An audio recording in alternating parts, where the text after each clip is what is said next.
अब ई number क्वेसनमा P implies to Q and Q implies to P छ। त्यही भएर पहिला P र Q बनाऊँ हामी।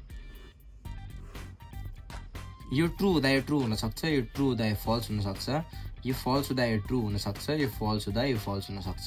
4वटा केसेस त भइगयो। अब P implies to Q निकालौँ हामी एकचोटि। P implies to Q भनेको मैले 11 को एक्जाममा A+ लिएर आउँदा र नआउँदा मेरो बाले फोन मलाई किनिदिँदा र नकिनिदिँदा म खुसी हुने कि नहुने भन्ने कुरा छ। अब यहाँ हेर बुझ, एकदम सजिलो छ, यो याद गर्ने म ट्रिक सिकाउँछु है त। मैले 11 मा A+ लिएर आएँ, मलाई बाबाले फोन किनिदिनु भयो, म खुसी भएँ।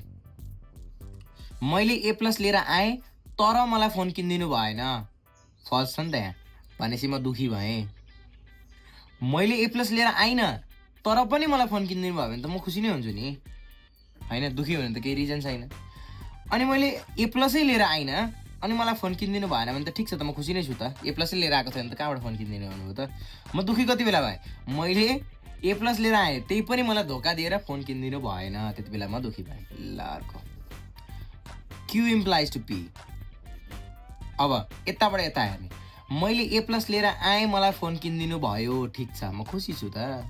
मैले लिएर आइनँ तर पनि मलाई फोन किनिदिनु भयो, म खुसी छु त। मैले A+ लिएर आएँ तर पनि मलाई धोका दिनुभयो, मलाई फोन किनिदिनु भएन, फल्स भयो यहाँ, यो फल्स भयो। मैले A+ लिएर आइनँ भने त मलाई कसरी फोन किनिदिने? A+ लिएर आइनँ फोन पनि किनिदिनु भने म खुसी छु, ठिक छ। अब P implies to Q and Q implies to P।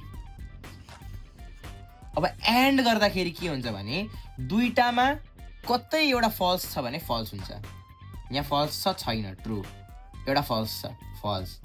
एउटा फल्स छ, फल्स। फल्स नै छैन, ट्रु। ल यसको एन्सर यही हो।